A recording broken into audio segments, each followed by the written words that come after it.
لا حول ولا قوة إلا بالله العلي العظيم.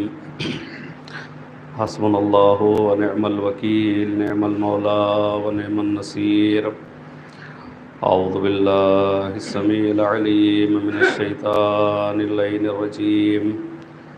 بسم الله الرحمن الرحيم. الحمد لله رب العالمين، الصلاة والسلام والتحية والإكرام على الرسول النبي الأمي المكي المدني الذي أرسله بالحق بشيرا ونذيرا وداعيا إليه بإذنه وسراجا منيرا، سيدنا ومولانا بالقاسم محمد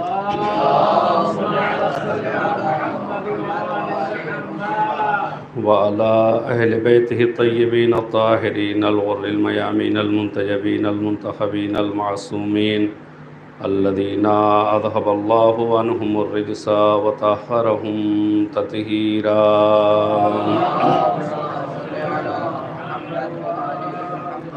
ولعنة الله على أعدائهم أجمعين من الآن إلى قيام يوم الدين. أما بعد، فقد قال الله سبحانه تبارك وتعالى في كتابه الحكيم وهو أصدق الصادقين وقوله الحق. بسم الله الرحمن الرحيم. إن الذين يحادون الله ورسوله أولئك في الأذلين. كتب الله لأغلبن أنا ورسلي إن الله قوي عزيز. صلوات محمد. سورہ مبارکہ مجادلہ جو قرآن مجید کا 58واں سورہ ہے، اس کے 20ویں اور 21ویں آیت کی تلاوت کا شرف حاصل کیا ہے، اور ان دو آیے وافی ہدایہ کے ذیل میں معال مجلس اور مصائب تک پہنچنے کے لیے تمہیداً چند باتیں آپ حضرات کی خدمت میں عرض کرنی ہے۔ کوئی تفصیلی اور طولانی بیان کا کوئی ارادہ نہیں ہے۔ حکم ہوا، اور مجھ سے بہتر میرے اساتذہ یہاں موجود ہیں اور شاگرد بھی موجود ہیں، پڑھ سکتے تھے، لیکن تعمیل حکم کی غرض سے حاضر ہو گئے ہیں۔ صلوات پڑھ دیے محمد و آل محمد۔ پروردگار عالم اس سورہ کی ان دو آیتوں میں ایک بہت اہم اور انسان کی زندگی میں یا صاحبان ایمان کی، کم سے کم صاحبان ایمان کی زندگی میں جو ایک وسوسہ پیدا ہوتا ہے اور ایک خیال پیدا ہوتا ہے جب وہ دنیا کے حالات کو دیکھتا ہے، دنیا کی مشکلات کو دیکھتا ہے، دنیا والوں کی صاحبان ایمان سے دشمنیوں کو دیکھتا ہے، ان کی عداوتوں کو دیکھتا ہے، ان کی جنگوں کو دیکھتا ہے، ان کے حملوں کو دیکھتا ہے، اور مختلف قسم سے صاحبان ایمان کو دنیا سے صفائے کی اور ان کے ختم کرنے کی کوشش کرتا ہے اور جو منصوبے بناتا ہے، جب ان سب کو دیکھتا ہے تو ذرا سا اس کے اندر کہیں نہ کہیں سے مایوسی کا ایک مادہ پیدا ہوتا ہے، اور وہ یہ سوچتا ہے کہ ہم مومن ہو گئے، مسلمان ہو گئے، دیندار ہو گئے تو یہ ساری مشکلات ہمارے لیے ہیں، اب ہمارے پاس کامیابی اور کامرانی کا کوئی راستہ اور کوئی ذریعہ نہیں بچا ہے، لہذا اب یہ ہمیں اسی میں زندگی گزارنا ہے اور زندگی بسر کرنا ہے، اور حالات بدلنے والے ہیں نہیں۔ اب اس کے بعد انسان یہ سوچتا ہے کہ جو وعدے ہم سے کیے گئے ہیں اور جو ہم سے خداوند عالم نے نصرت کا وعدہ کیا ہے وہ یہاں پہ تو محقق نہیں ہوگا، وہ وہاں کم سے کم ملے گا، تو اس بھروسے پہ انسان ان مشکلات کو جھیل لیتا ہے اور برداشت کر لیتا ہے۔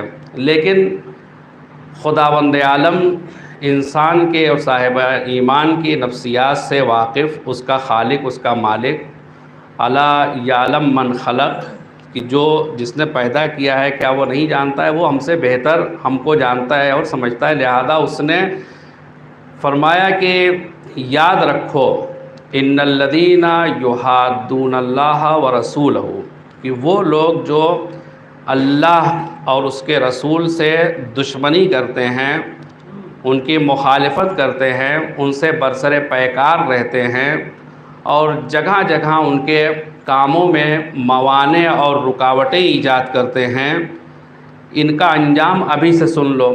یہ ہے کہ اولئک فی الاذلین، کہ یہ ذلیلوں میں سے ہوں گے، اور صرف یہی نہیں کہ یہ ذلیلوں میں سے ہوں گے، بلکہ کہا سب سے زیادہ ذلیل لوگوں میں سے ہوں گے۔ صلوات پڑھتے محمد و آل محمد۔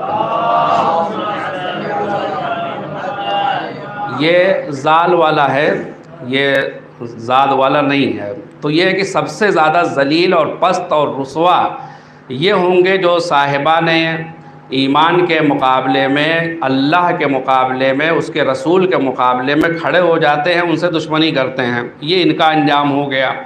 اب اس کے بعد خداوند عالم ایک اور حقیقت کی جانب اشارہ کر رہا ہے، اور ان لوگوں کا انجام بتا رہا ہے کہ جنہیں اس نے اپنا نمائندہ بنا کر بھیجا ہے، اپنا رسول بنا کر بھیجا ہے، چاہے وہ نبی کی شکل میں ہو یا رسول کی شکل میں ہو یا کسی اور نمائندے کی شکل میں ہو، خداوند عالم نے اس کا بھی انجام بتایا ہے کہ کتب اللہ، خداوند عالم نے یہ بات لکھ دی ہے اور یہ طے شدہ ہے، کوئی اس کو مٹا نہیں سکتا ہے۔ بالکل ویسے ہی جیسے واجب کو فرض کیا جاتا ہے تو کتبہ لکھتا ہے، جیسے وہی کتب علیکم الصیام کما کتب علی الذین، یہ فرض ہے، لکھ دیا گیا ہے۔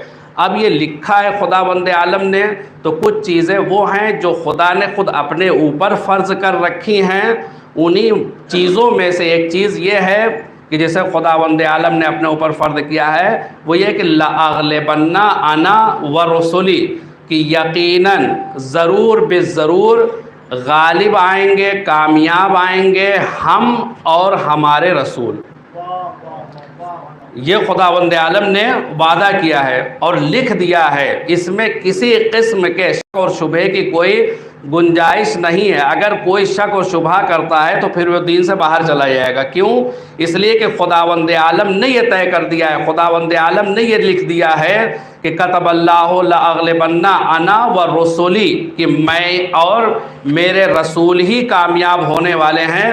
اب اس کے بعد پھر خداوند عالم نے یہ کہا کہ میں اور میرے رسول کامیاب ہونے والے ہیں، تو دلیل کیا ہے اس کی؟ تو خداوند عالم نے خود ارشاد فرمایا کہ ان اللہ قوی عزیز، کہ خداوند عالم طاقتور بھی ہے اور ایسا ہے جس کو کوئی شکست نہیں دے سکتا ہے۔ صلوات پڑھتے محمد و آل محمد۔ تو یہ دو آیتیں یہ بتا رہی ہیں کہ جو حق کے مقابلے میں کھڑا ہوگا، چاہے وہ دنیاوی اعتبار سے کتنے ہی اسلحے میں لیس ہو، کتنی ہی بڑی طاقت مانا جاتا ہو، چاہے وہ اپنے آپ کو اپنے ہی جیسے انسانوں سے، اپنے ہی جیسے بے ایمان لوگوں سے سپر پاور کہلوا لے، دنیا کی سب سے بڑی طاقت لے، لیکن خداوند عالم فرماتا ہے کہ اگر وہ ہمارے اور ہمارے رسول کے مقابلے میں کھڑا ہو جائے گا تو تم پہلے ہی دن سے یہ یاد رکھ لو اور سمجھ لو کہ اس کی اوقات کچھ بھی نہیں ہے، اس کا کوئی بھی وقار نہیں ہے، اس کی کوئی بھی عزت نہیں ہے، یہ ذلیل ہونے والا ہے، رسوا ہونے والا ہے، پست ہونے والا ہے، شکست کھانے والا ہے۔ اور یہ صرف اسی دنیا میں، اسی آخرت کے لیے نہ چھوڑ رکھو، بلکہ دنیا میں نظر اٹھا کر دیکھو کہ جو بھی خدا کے مقابلے میں کھڑا ہوا، چاہے وہ چند دن تک حکومت کرتا رہا، صاحبان ایمان پہ غالب رہا، لیکن ایک وقت وہ آتا ہے کہ وہ ذلت کی موت مرتا ہے۔ فرعون کا انجام سب کو پتا ہے، نمرود کا انجام سب کو معلوم ہے کہ وہ نمرود جو خدائی کا دعویٰ کر رہا ہے، پروردگار کو مارنے کا پروگرام بنا رہا ہے، خداوند عالم نے ایسی سزا دی، ایسی ذلت کی زندگی اسے دی کہ ایک مچھر نے اس کی زندگی تباہ و برباد کر دی۔ جو سر اٹھاتا تھا تو اپنے آپ کو خدا سے بلند بنانے کی کوشش کرتا تھا، لیکن خداوند عالم نے ایک مچھر اس کے دماغ میں گھسا کر یہ بتا دیا کہ تم چاہے جتنی بڑی بھی طاقت ہو، چاہے تم جتنا بھی غرور کر لو، جتنا بھی گھمنڈ کر لو، ہماری ایک چھوٹی سی مخلوق تمہیں اتنا ذلیل کر دے گی، اتنا ذلیل اور رسوا کر دے گی کہ تمہیں اسی وقت سکون ملے گا تب جب تمہارے سر پہ چپلوں کی بارش ہوگی. صلوات پڑھیں محمد وآل محمد. تو یہ تاریخی حقیقت ہے، سب نے لکھا. وہ فرعون جو کہہ رہا تھا کہ میرے پیروں کے نیچے نہر جاری ہے، یہ جو ہے نیل، یہ فرات اور یہ پانی، یہ سب کیا ہے؟ ہماری ملکیت ہے، ہمارے قبضے میں، ہمارے پیروں کے نیچے جاری ہے. تو جس پہ اس نے فخر کیا تھا خداوند عالم نے اسی میں اسے غرق بھی کر دیا. یہ کیوں؟ اس لیے کہ خداوند عالم نے کہا یہ اذلین میں ہیں، یہ سب سے کمزور ہیں، یہ سب سے پست ہیں.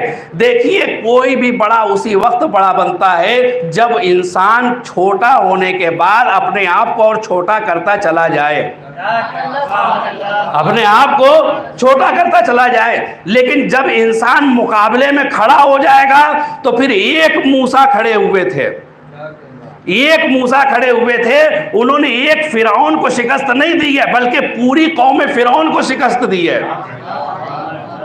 ایک موسیٰ کھڑے ہوئے تھے. کیوں؟ اس لیے کہ اب اللہ کے لیے کھڑے ہوئے ہیں. تو جب اللہ کے لیے کوئی کھڑا ہوتا ہے تو خداوند عالم نے وعدہ کیا ہے کہ میں غالب آؤں گا، میرا رسول غالب آئے گا. صلوات پڑھتے محمد وآل محمد.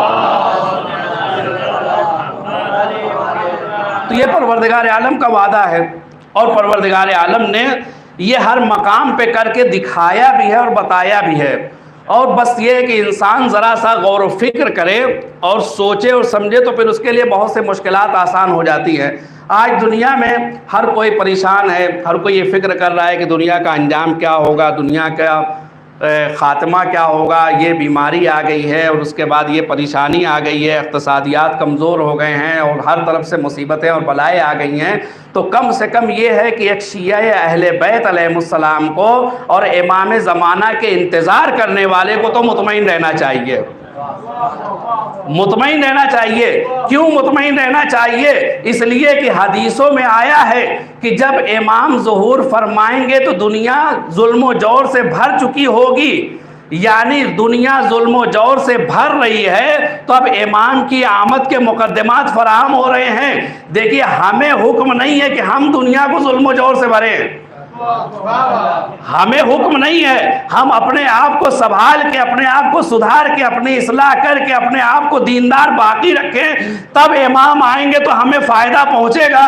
اور ہمیں فائدہ پہنچے گا اس شکل میں کہ جس کے آنے کی دعا کر رہے ہیں اور جس کے لشکر میں شمولیت کی دعا کر رہے ہیں، جب وہ آئے گا تو ہم اس کے لشکر میں شامل ہوں گے اور ان تمام طاقتوں سے بدلہ لیں گے جنہوں نے خاصان خدا کو قتل کیا ہے، خاصان خدا کو ذبح کیا ہے، خاصان خدا کو دیار بدیار کی ٹھوکریں کھلائی ہیں. صلوات پڑھتے محمد وآل محمد.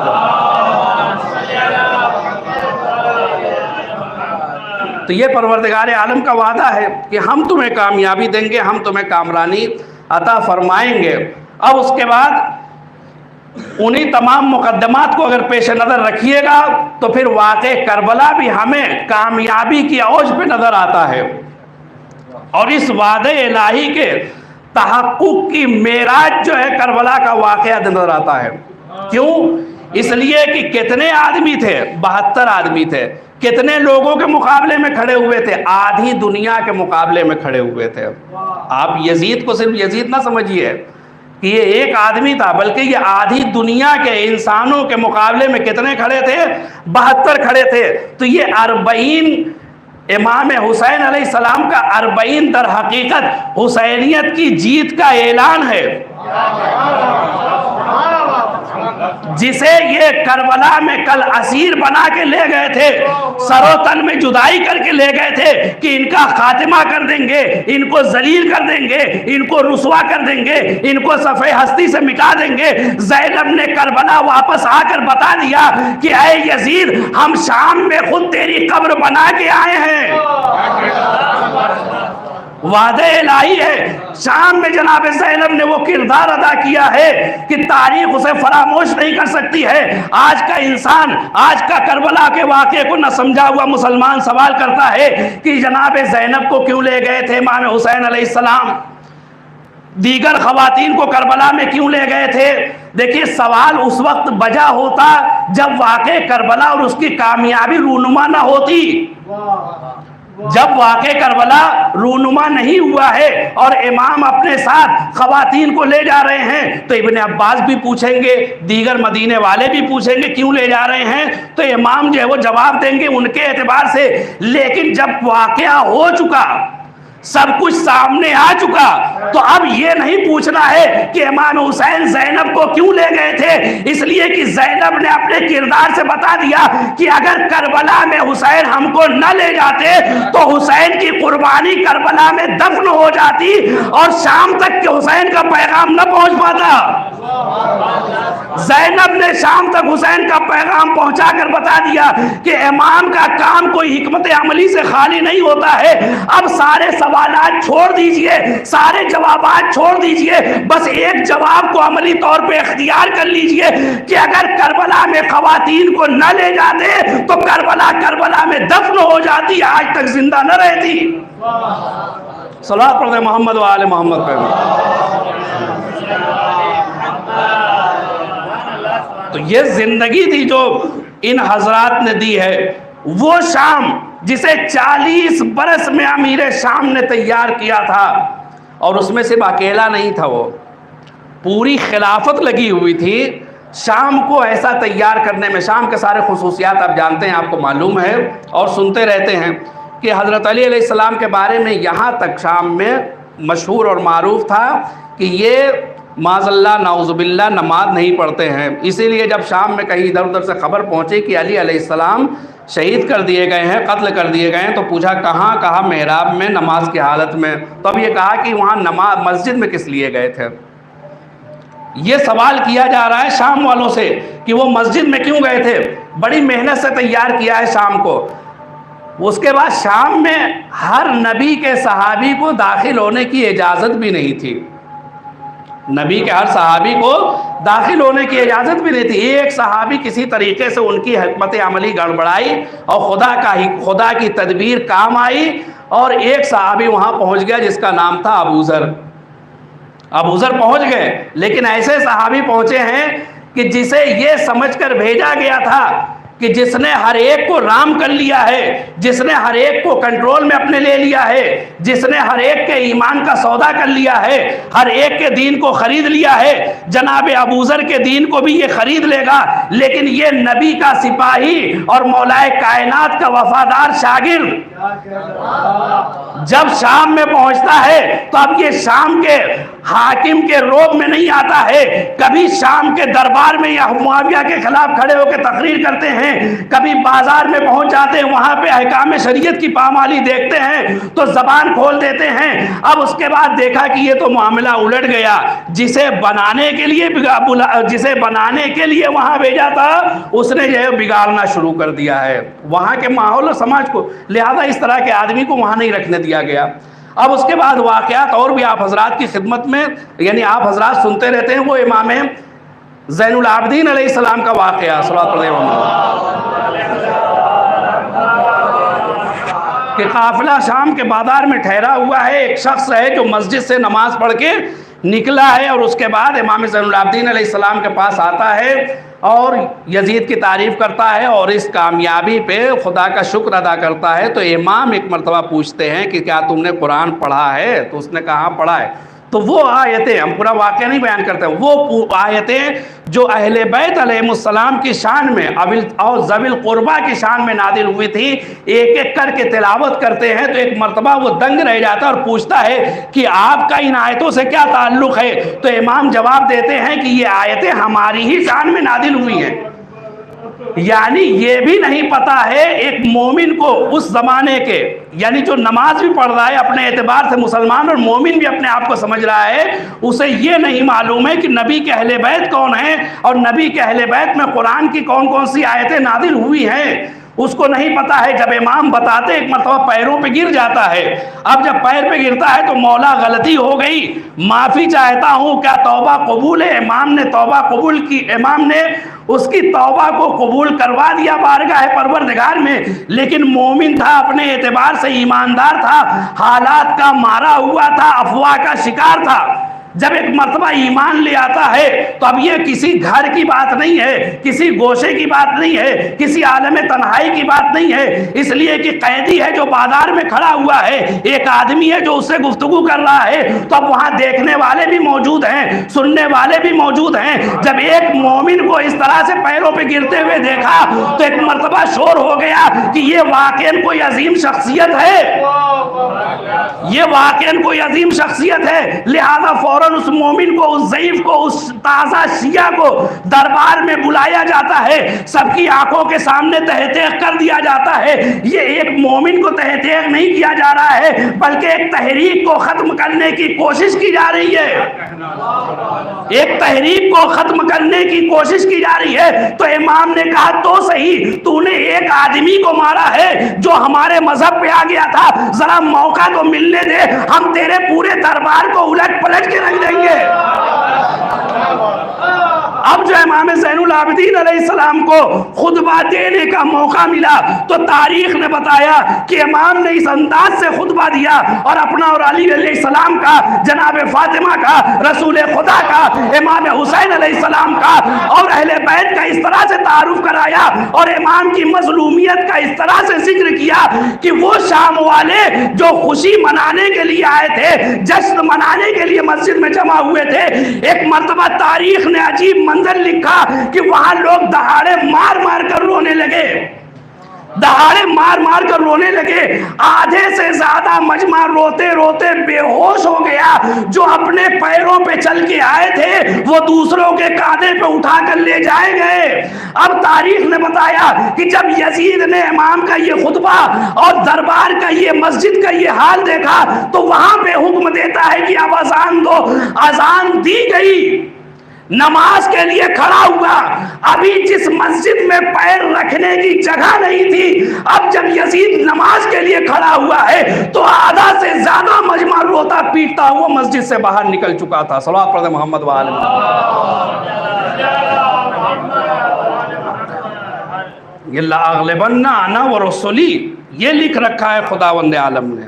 یہ کامیابی بہت جلدی کامیابی ملی تھی۔ آپ یہ نہ سمجھیے گا کہ جو 40 سال میں اس نے بنایا تھا ان کو 40 سال لگ گئے تھے ختم کرنے میں، بلکہ اگر آپ بغور تاریخ کا مطالعہ کریں گے تو چند دنوں سے زیادہ کا وقفہ نہیں تھا، چند دنوں سے زیادہ۔ یزید اہل حرم کو اب نہیں روک سکتا ہے، کیوں؟ اس لیے کہ شام والے اس سے بھی واقف ہو گئے ہیں اور اہل بیت کی منزلت کو بھی سمجھ چکے ہیں۔ اب اس کے بعد رہائی کا حکم ہوتا ہے۔ بس میں اپنی آخری منزل پہ آ گیا۔ جب اس نے حالات کو بگڑتے ہوئے دیکھا کہ اب اگر چند دن اور اہل حرم اسیران کربلا شام میں رہ گئے تو پھر یہ قیدی بن کے نہیں رہیں گے بلکہ یہ شام کے حاکم بن کے رہیں گے۔ اب اس نے اپنی عافیت اسی میں سمجھی کہ جتنی جلدی ہو سکے ان کو رہا کر دیا جائے۔ وہی یزید جو دربار میں امام حسین علیہ السلام کے دندان مبارک پر خیزران کی چھڑی مار رہا تھا، اب وہی رات کے سناٹے میں ایک طرف کہتا ہوا نظر آتا ہے کہ مالی والحسین، حسین نے میرا کیا بگاڑا تھا۔ یہ کس نے اس منزل پہ پہنچایا؟ کہا ان اسیران کربلا نے پہنچایا اس منزل پہ۔ اب ایک مرتبہ جب دربار میں بلایا جاتا ہے امام زین العابدین علیہ السلام کو کہ ہم نے تمہیں آزاد کیا، اب چاہے تم یہاں رہو یا مدینے واپس چلے جاؤ، تمہیں اختیار ہے۔ ایک مرتبہ سید سجاد نے کہا کہ ہم جو بھی فیصلہ کریں گے اپنی پھوپھی کی اجازت سے اور ان کی مرضی سے فیصلہ کریں گے۔ ایک مرتبہ امام زین العابدین علیہ السلام دربار سے واپس آتے ہیں، ہتھکڑیاں کٹ چکی ہیں، بیڑیاں کٹ چکی ہیں۔ ایک مرتبہ بہن کا حسین پھوپھی ہیں جو آگے بڑھتی ہیں، استقبال کرتی ہیں۔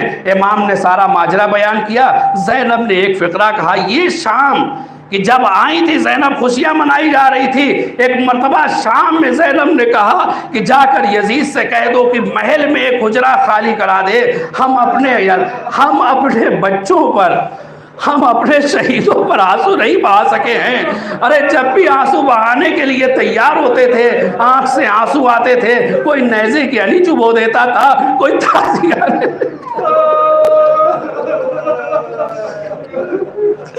ہم اپنے شہیدوں پہ جی بھر کر رو نہ سکے ہیں۔ لو عزاداروں، ارے ایک محل میں حجرہ خالی کرایا گیا، زینب بیٹھ گئی، ارے یہ صاحب ادا ہے، پرسہ دینے کے لیے شام کی خواتین آ رہی ہیں۔ ایک مرتبہ تبرکات آنا شروع ہوتے ہیں، ارے کبھی قاسم کا سر آیا، کبھی اون و محمد کا سر آیا، کبھی عباس کا سر آیا، کبھی علی اکبر کا سر آیا، کبھی اصحاب کا سر آیا، کبھی انصار کا سر آیا، کبھی گوشت کے پالوں،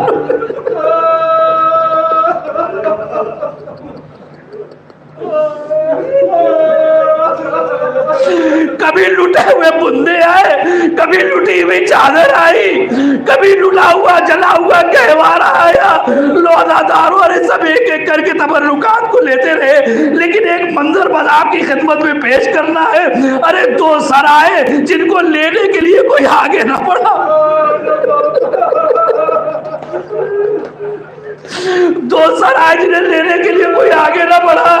ایک مرتبہ شام کی عورتوں نے کہا، ارے شاید ان سر کا لینے والا کوئی اس مجمع میں موجود نہیں ہے، ارے آؤ ہم اس کا ماتم کرتے ہیں۔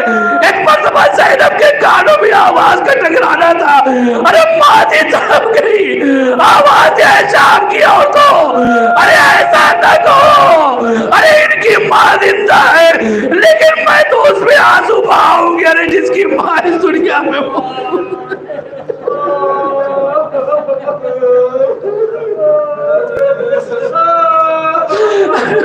اہل حرم کو رہائی تو مل گئی، شام سے جانا تو نصیب ہو گیا، لیکن ایک ننھی سی بچی حسین کی امانت ارے قبر پہ آتی ہے، لٹی ہوئی چادر اور بالیاں قبر پہ رکھ دیتی ہے، اے سکینہ اٹھو۔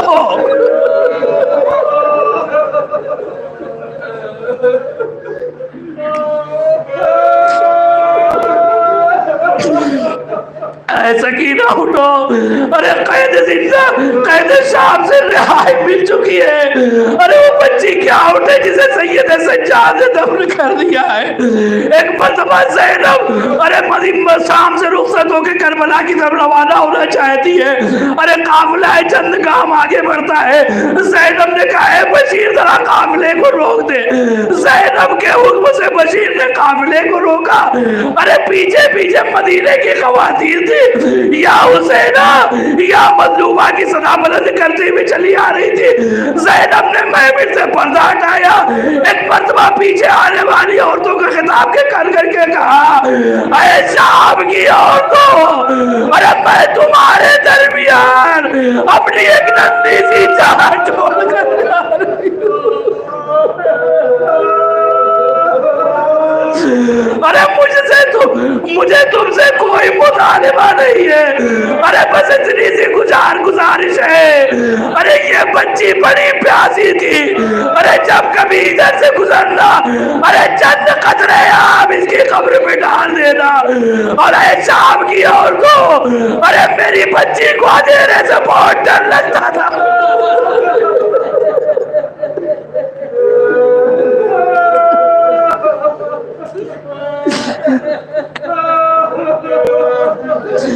میری بچی کو اندھیرے سے بہت ڈر لگتا تھا، اور یہ شام غریبہ کی ڈری ہوئی بچی تھی جو اندھیرے میں باپ کے پامال ناشے میں پہنچی تھی، ارے جب سورج ڈوب جائے رات کا اندھیرا جانے والا ہو تو میری ایک گزارش یہ ہے کہ ایک قبر پہ دیا جلا دیا کرنا تاکہ میری بچی اندھیرے میں نہ رہے۔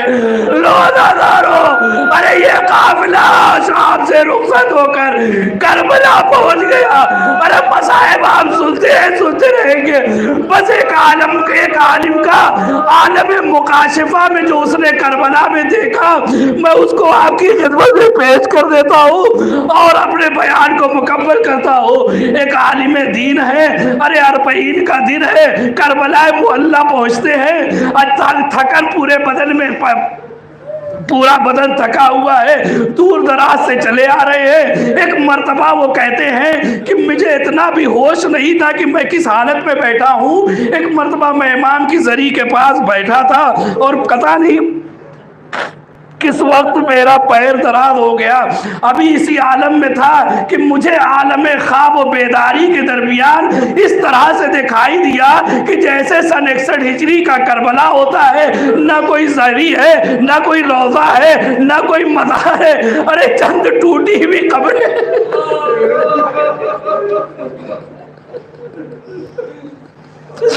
چٹیل میدان ہے، چند قبریں ہیں۔ میں نے عجیب منظر دیکھا، ارے ادھر سے اونٹوں کے گھنٹیوں کی آواز سنائی دی، ایک قافلہ آتا ہوا نظر آیا۔ میں نے عجیب منظر دیکھا کہ قافلے سے آنے والے اپنے آپ کو اونٹوں سے اتار نہیں رہے ہیں، بلکہ اپنے آپ کو اونٹوں سے گرا دے رہے ہیں۔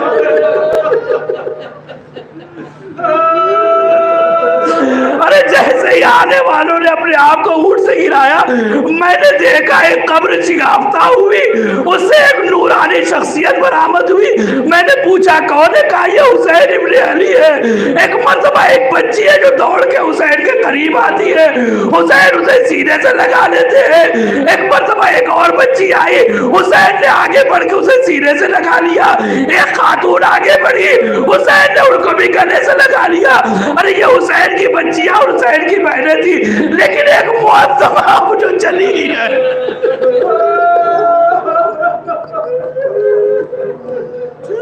انہوں نے کہا کہ اب میں نے ایک معظمہ کو دیکھا، ارے جیسے ہی وہ حسین سے قریب ہونا چاہتی ہے، ایک مرتبہ حسین نے سر کو جھکا لیا، اپنا منہ پھیر لیا۔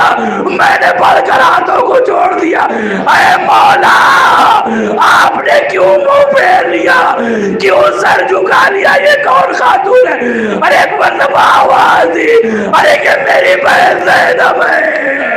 ارے میں زینب سے شرمندہ ہوں، ارے زینب نے اپنے پردے کو تو قربان کر دیا، لیکن ہماری محنت کو بچا لیا۔